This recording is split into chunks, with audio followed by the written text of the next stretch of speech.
ಉಳ್ಗಾಡ್ bus ಮನೆಗೆ ಬರ್ತಾ ಇದ್ದೆ. ಅವಾಗ ಅವ್ನು ಹೇಳ್ತಾ ಇದ್ದ ಸತ್ತಿಗೆರೆ ಇಲ್ಲಿ ಒಂದಿದೆ ಸತ್ತಿಗೆರೆ ಅಂತ ಅವಾಗ ಹೇಳ್ತದ 20 ವರ್ಷ ಹಿಂದೆ. ಅವಾಗಿಂದಲೂ ಅದು ಮಾಡ್ಲಿಕ್ಕೆ ನಾವೆಲ್ಲ ಸಾಕಷ್ಟು ಪ್ರಯತ್ನ ಮಾಡಿದ್ವಿ, ಸಾಕಷ್ಟು ಸಭೆಗಳಾದ್ವಿ. ಇಂಜಿನಿಯರ್ಗಳಾಗಿ ಬಂದವರು ಕೂಡ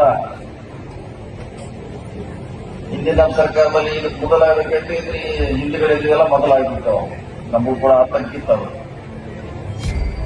ಈ ಕಡೆ ರಾಮಪುರದಲ್ಲಿ ದೊಡ್ಡ ನೀರಾವರಿ ಯೋಜನೆ ಆಯಿತು, ಅದಕ್ಕಿಂತ ಪೂರ್ವದಲ್ಲಿ ರಾಮೇಶ್ವರ ನೀರಾವರಿ ಬಾಗಲಕೊಪ್ಪ ಆ ಕಡೆ ಕೌದಲಿ ಭಾಗ ಕೂಡ ಆಯಿತು.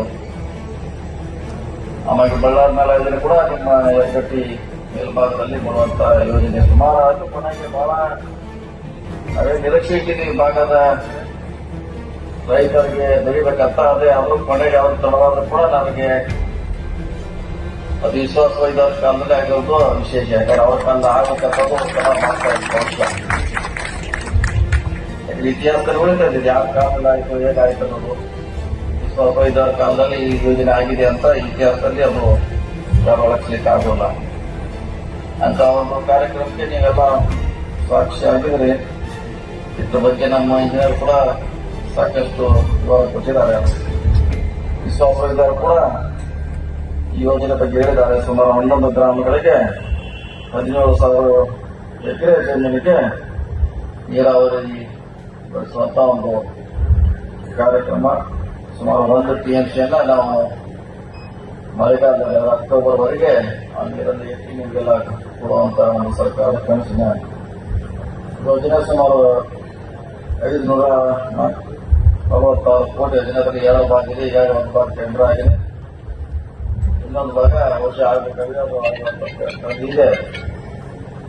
ಅದನ್ನ ಶಾಸಕರು ಗಮನಹರಿಸಿ ತಮ್ಗೆಲ್ಲ ಮಾಡಿಕೊಡುವಂತ ಪ್ರಯತ್ನವನ್ನ ಮಾಡ್ತಾರಂತ ಅವ್ರ ಮೇಲೆ ಖಂಡಿತವಾಗಿ ಭರವಸೆ ಇದೆ. ನಾವು ಕೂಡ ಅವಶ್ಯಕತೆ ಅದಕ್ಕೆ ಸಹಕಾರವನ್ನ ಮಾಡ್ತೀವಿ.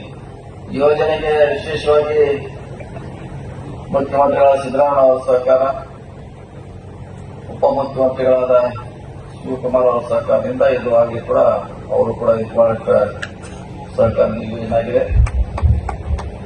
ಸೊ ಇದು 2 ರಿಂದ 3 ವರ್ಷದಲ್ಲಿ ಆಗಬೇಕಂತ ನಮ್ಮ ಕನಸಿದೆ, ಗುರಿ ಇದೆ. ಆದಷ್ಟು ಬೇಗ ಈ ಭಾಗದ ಬಹಳ ದಿನಗಳಿಂದ ಒಣ ಬೇಸಾಯದ ಭೂಮಿಲಿದ್ದಾರೆ, ಅವ್ರಿಗೆ ನೀರಾವರಿ ಬರಲಿ, ಅವರು ಆರ್ಥಿಕವಾಗಿ ಸಬಲೀಕರಣ ಆಗಬೇಕಾದ್ರೆ ಸರ್ಕಾರದ, ವಿಶೇಷವಾಗಿ ಸಿದ್ದರಾಮಯ್ಯ ಸರ್ಕಾರದ ಕನಸಾಗಿದೆ. ಆ ಕನಸಿಗೆ ಖಂಡಿತವಾಗಿ ನಮ್ಮ ಇಲಾಖೆ, ನಮ್ಮ ಸರ್ಕಾರ ಸ್ಪಂದನೆ ಮಾಡುತ್ತೆ ಅನ್ನೋ ಮಾತನ್ನ ಹೇಳುತ್ತಾ, ಇದರ ಜೊತೆಗೆ ಇದು ಹಲವಾರು ಬೇಡಿಕೆಗಳನ್ನ ವೈದ್ಯರ ಮೇಲೆ ಇದೆ. ಹೊಸದಾಗಿ ಶಾಸಕರಾಗಿದ್ದಾರೆ. ಈ ಭಾಗದಲ್ಲಿ ಆಸ್ಪತ್ರೆ ಇರಬಹುದು, ಪಶು ಆಸ್ಪತ್ರೆ ಇರಬಹುದು, ಮತ್ತು ಇದು ಯರಗಟ್ಟಿ ಹೊಸ ತಾಲೂಕಿನಲ್ಲಿ ಎಲ್ಲ ಸರ್ಕಾರಿ ಕಚೇರಿಗಳು ಹಂತ ಬರ್ತಾ ಇದೆ. ಯಾಕಂದ್ರೆ ತಾಲೂಕಿನ ಕಚೇರಿಗಳಲ್ಲಿ ಬಂದೇ ಹೋಗ್ತಾರೆ. ಬಹಳ ಈ ಭಾಗದಿಂದ ಕೊನೆಯಾಗಿದಾಗ ಕೂಡ ಸೌಲಭ್ಯ ಹೋಗೋದು ಕಳಿಸಿತ್ತು. ಈಗ ಬಹಳ ಹತ್ತಿರ ತಾಲೂಕು ಕಚೇರಿ ಮನೆ ಬಾಗಿಲಿಗೆ ಬರ್ತಾ ಇದೆ. ಅದರ ಕೂಡ ಸಾಕಷ್ಟು ಶಾಸಕ ಪ್ರಯತ್ನ ಮಾಡ್ತಾರೆ. ಸುಮಾರು ಈ ಸಾರಿ ಚೆನ್ನಾಗಿದೆ. ಈ ಸಾರಿ ಕೋವಿಡ್ ಆಗಿದೆ, ಒಂದೊಂದು ಕಚೇರಿ ಬರ್ತಾರೆ. 4-5 ವರ್ಷಗಳಲ್ಲಿ ಯರಗಟ್ಟಿ ಅತ್ಯಂತ ಎಲ್ಲ ಸೌಲಭ್ಯಗಳು ಸರ್ಕಾರ ಸೌಲಭ್ಯಗಳಿಂದ ಸೌಲಭ್ಯ ಆಗ್ತದೆ. ನ್ಯಾಚುರಲ್ ಆಗಿರುತ್ತೆ. ತಾಲೂಕಿನಲ್ಲಿ ಶಾಸಕರ ಓಡಾಡ್ತಿದ್ರು, ಆಗ ಯಾರು ಸಚಿವ ಅಂತ ನಿಮ್ಮ ಕೇಸ್ ಕಡಿಮೆ ಮಾಡ್ಲಿಕ್ಕೆ ಕಚೇರಿ ಆಗಬೇಕಾದ್ರೆ ಕೇಸ್ ಆದ್ರೆ ಕಚೇರಿ ಮಾಡಲಿಕ್ಕೆ ಕಾಯ್ದೆ ಇದೆ ಕಾನೂನು ಬಗ್ಗೆ. ನಾನು ಹೋಗಿದ್ದೆ 2-3 ಸಲ.